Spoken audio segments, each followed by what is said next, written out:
Bismillahirrahmanirrahim. Allah Teala'ma çeksiz maqtoolor, Peygamberimiz Muhammed sallallahu aleyhi ve sellem'ge salam dualarımızı aytабыз.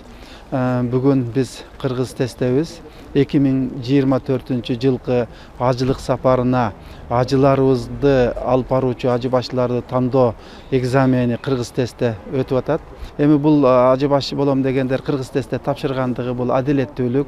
Себеби бул Кыргыз тестте компьютерде өзүнүн билимин, өзүнүн баасын, өзү канча билет, ошол компьютерде иштей алгандыгын өзү көрүп чыгат да. Ошол жерде көрүп, жанагы тапшырып бардык суроолорго жооп бергенден бир кнопканы басканда эле канча балл алгандыгы чыгып калат.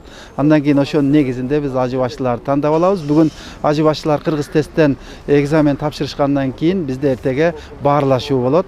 Ошол баарлашууда бул Кыргыз тесттен өткөндөр менен баарлашуу болот. Эми Кудайга шүгүр, жылдан жылга ажылыгыбыз ар жыл өткөн сайын алдыга, тактыкка, ошондой эле адилеттүүлүккө, ошондой эле байкындай күмөн, шек жара турган нерселерден жылдан жылга алыстап кутулуп баратабыз. Кудайга шүгүр, ажылыгыбыз да быйыл дагы жакшы өтөт деген ойдобуз. Мына Саудияга дагы барып келип, ал жердеги бир топ иштерди, ошол атайын муассаса деп коет, бизде ажылык иштерибизди тейлей турган мекемелер менен келишим түзүп келдик.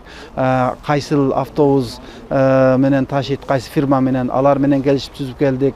Ошондой эле кайсыл тамак аш бышыруучу ашкана бизге тамак аш бышырып берет, алар менен баарлаштык, алар менен мониторинг жүргүзүп келишим түзүп келдик. Андан Мадинага барып, кайсы мейманканада жатат, алар менен да келишим түзүп келдик. Кудайга шүгүр, быйылкы иштерибиз дагы аябай жакшы кетип атат. Эми акырына чейин Кудай Тааладан тилек дуа кылып турабыз. Ушу быйылкы жылкы ажыларыбыз дагы барып келип, элибиз ыраазы, элибиздин астында, мамлекетибиздин астында, Аллах Тааланын астында жүзүбүз жарык болууну Кудай Таалам насип кылган болсун.